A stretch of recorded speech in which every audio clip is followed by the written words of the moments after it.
Minasang, konnichiwa. Welcome to Senpaisi ya.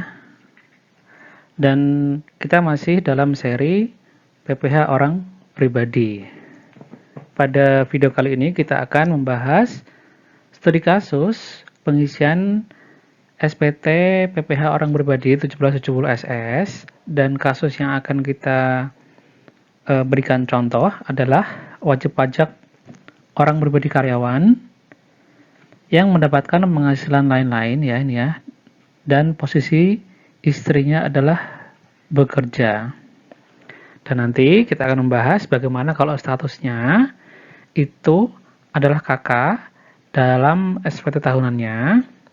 Kakak berarti kepala keluarga, yang artinya tidak ada pemisahan harta ataupun pemisahan kewajiban perpajakan bagi pasangan suami dan istri. Kemudian kita akan bahas juga bagaimana kalau status dari pasangan suami istri itu adalah pisah harta ataupun memilih terpisah. Kasusnya adalah begini ya. Kasus ini kita ambilkan contoh nama ya, Andi dan Ani. Andi dan Ani ini merupakan pasangan yang berbahagia dan menikah pada 2 Februari 2017. Sih ya, 2 Februari ya. Mereka memiliki satu anak yang lahir pada tanggal 3 Januari 2019. Alamatnya adalah di Madiun, dan kemudian Andi bekerja di PT Kuat dan Segar, sedangkan Ani bekerja di PT Langgeng Lestari. Berikut merupakan rincian penghasilan Tuan Andi dan juga Ani ini pada tahun 2019.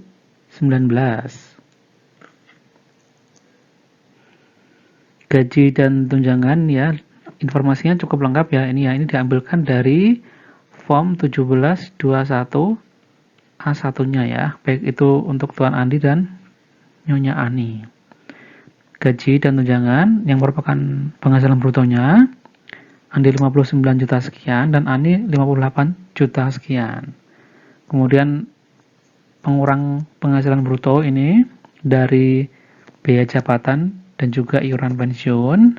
Untuk Andi adalah 2.999.000 dan Ani 2.940.000. Kemudian didapatlah penghasilan neto dari perhitungan di atas tadi.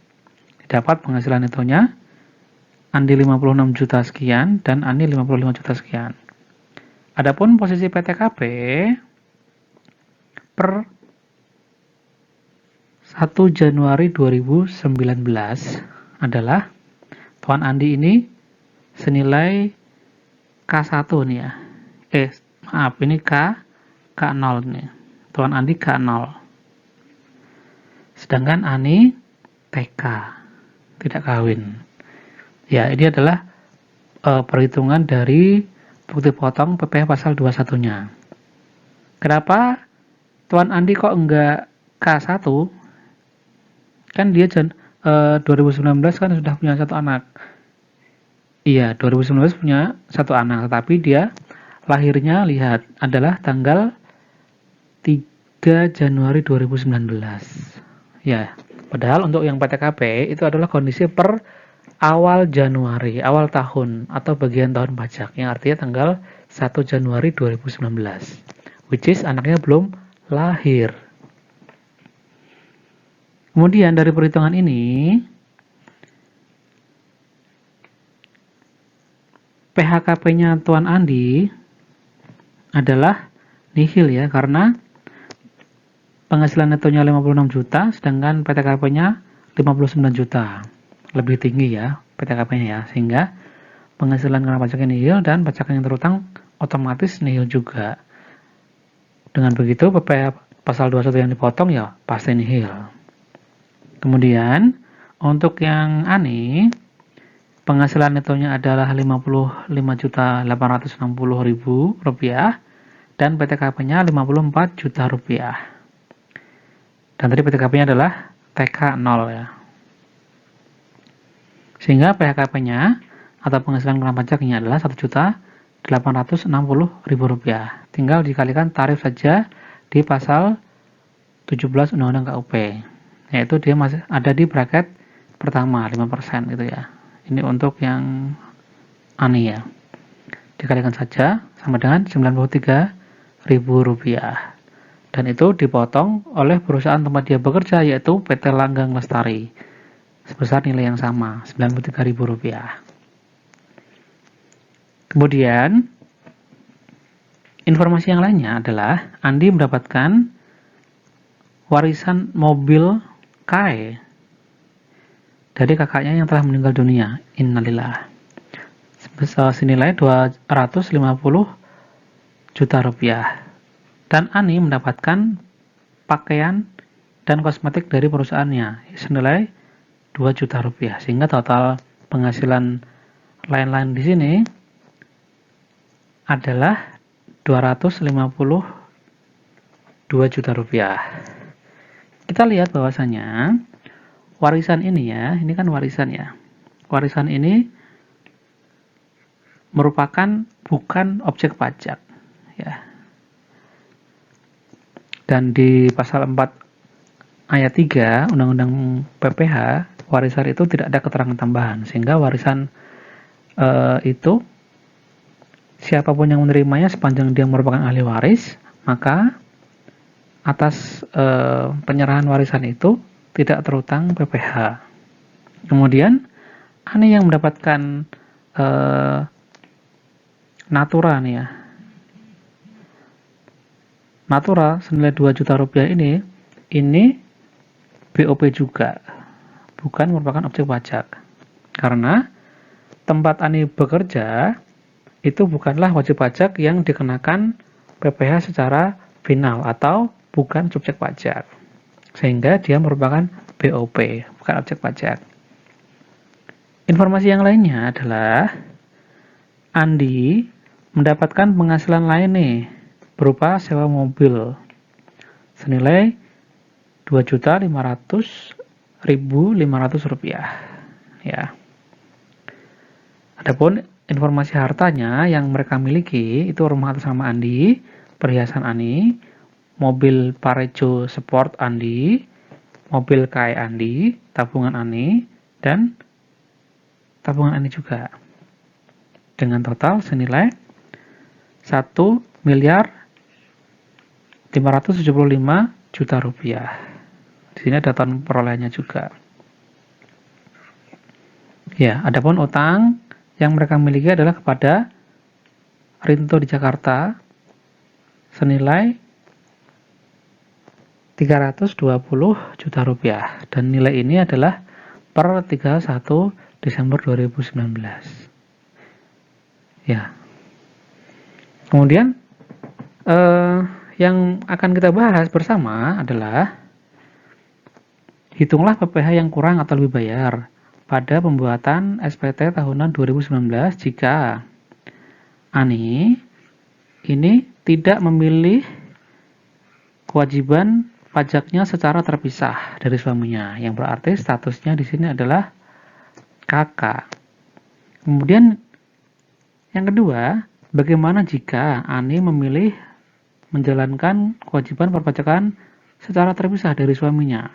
Dan di sini Ani memiliki NPWP sendiri, yang artinya ini statusnya adalah PH atau MT, bisa harta atau memilih terpisah, tergantung dari apakah mereka memiliki perjanjian pemisahan harta atau tidak. Kita langsung menjawab pada kasus di bagian A, di mana tadi bahwasanya Ani tidak memilih untuk melaksanakan kewajiban perpajakannya sendiri, yang artinya dia digabung dengan suaminya, yang berarti statusnya adalah kakak, ya, kepala keluarga, bukan kakaknya Sleng ya, bukan, ini kakak, kepala keluarga. Karena statusnya adalah kakak pada SPT tahunan, maka penghasilan istri dari satu pemberi kerja menjadi bersifat final, ya. Dan karena itu penghasilan netonya hanya berasal dari suami saja, istri tidak masuk. Kenapa? Karena istri itu penghasilannya bersifat final. Kemudian penghasilan neto suami tadi ya, dari informasi di atas tadi ya, itu adalah 56.180.000 rupiah dari pekerjaan ya, dari pekerjaan sebagai karyawan di PT tadi, serta 2.500.000 rupiah 500 ya, 2.500.500 rupiah yang berasal dari sewa mobilnya, sehingga total penghasilan neto suami 59.310.500 rupiah.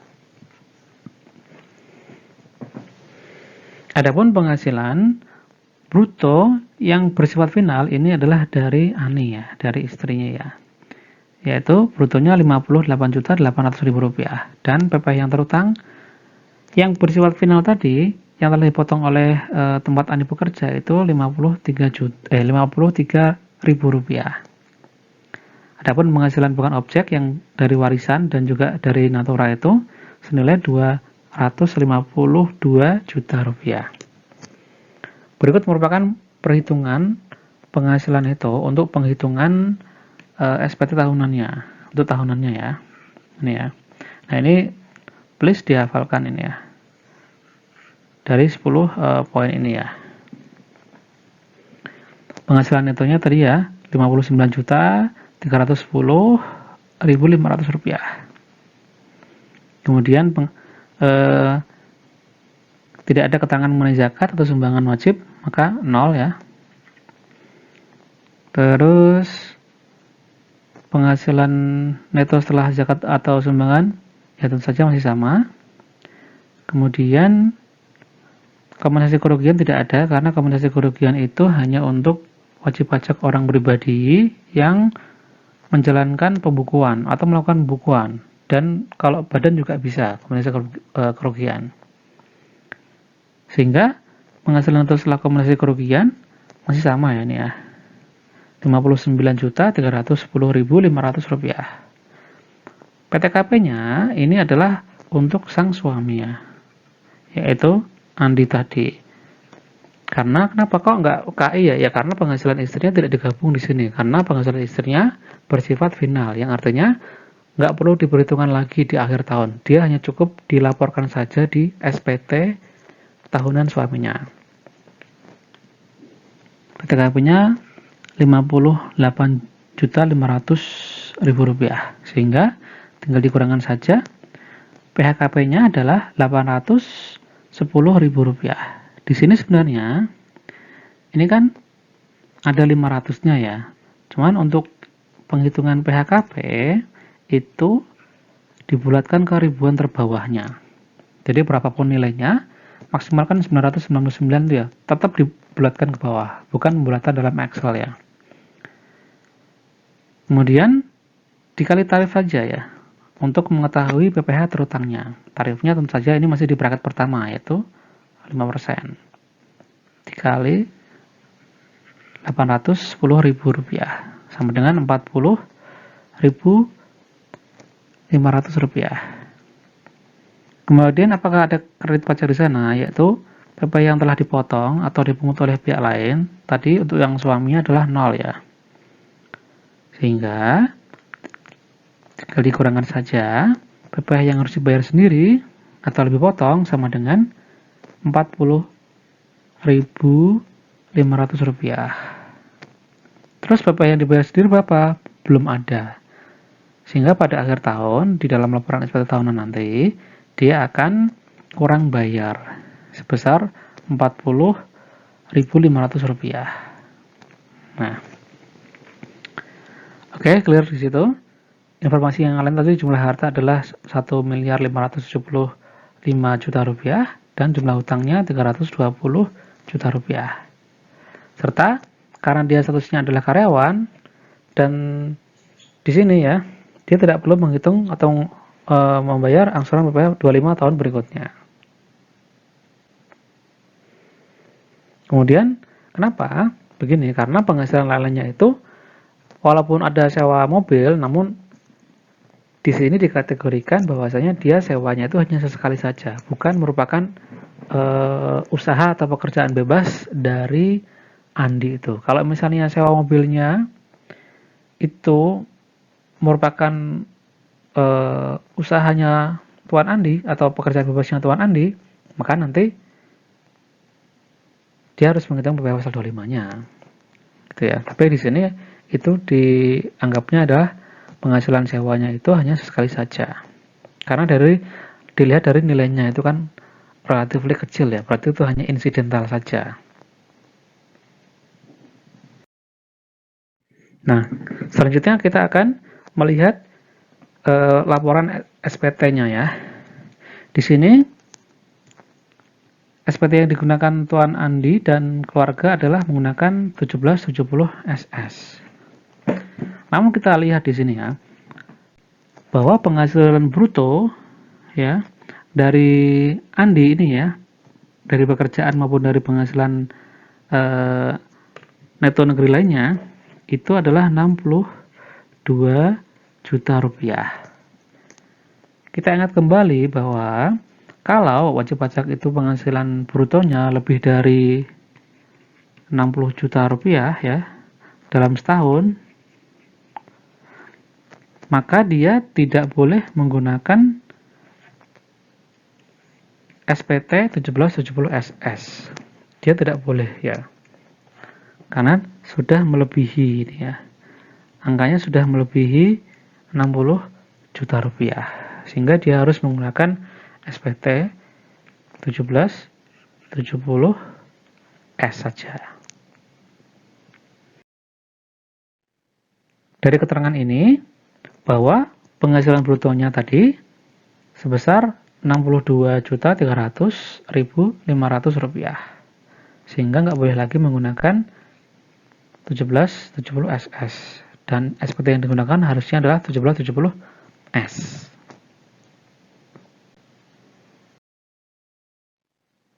Lalu untuk yang bagian B, ya, bagaimana jika Ani ini melaksanakan kewajiban perpajakannya sendiri, yang berarti dia statusnya mereka itu adalah PH atau MT.